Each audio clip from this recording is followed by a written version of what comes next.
What's up, fight fans? This is Kurt DeVille with Counterpunch Boxing News, and I have some new news concerning Anthony Joshua, Alexander Usyk, and Eddie Hearn. Get this. Eddie Hearn states that Anthony Joshua could vacate the WBO. This is what Eddie Hearn had to say. He said, "We either will make a deal or we will vacate. We won't go to purse bids, mucking around or anything like that. I'm not annoyed with the WBO, but I'm annoyed with the fact that the WBO always tells Anthony Joshua who to fight. So there is a possibility that we will vacate, and that is how it is." Wow. Let me counterpunch. If he vacates, okay, if Anthony Joshua vacates, there will never be an undisputed fight.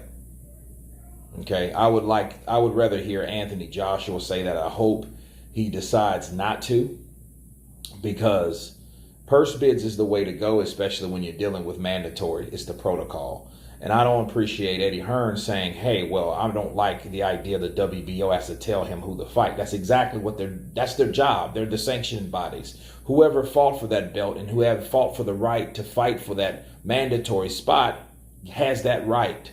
That's what mandatory is about. It's something that you must do. Why would you vacate instead of fighting someone like Alexander Usyk? That just makes the resume better. That just makes the stakes better.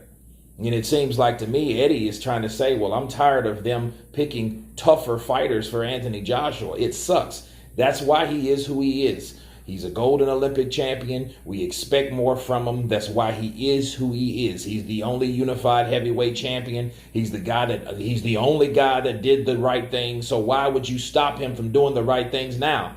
It makes no sense to me, because the way it reads, hey, I don't like the idea that the WBO has to tell him who to fight.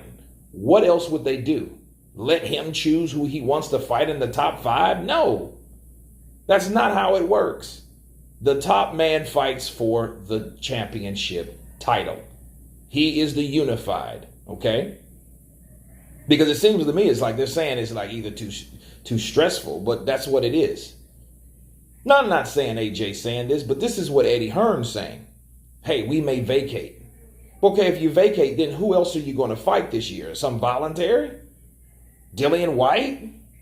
You know what I mean? Luis Ortiz, Andy Ruiz for the third time? Who are you going to fight then? You know what I mean? You could fight Pulev, but not Alexander Usyk. I don't like that idea.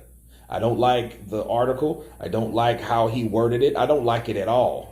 Because it just makes you think like, okay, hey, he's vacating a whole belt just to duck a fighter. That's what will read the narrative right there.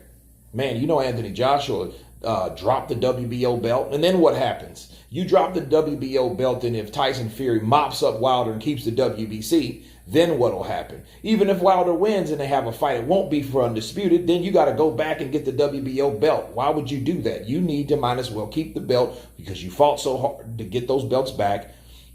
When all those belts, those 3 major belts he had, went over to the PBC with Andy Ruiz. So I don't understand the logic with Eddie Hearn. It's almost like you're bitter or you're trying to regret the fact of being the unified or promoting the unified heavyweight champion. Counterpunch.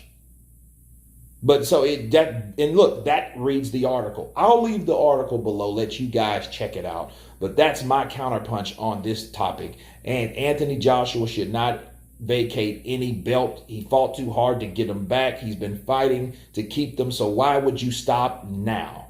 Anyway, you guys tell me what you think. Of course, please subscribe. And you guys been Counterpunch.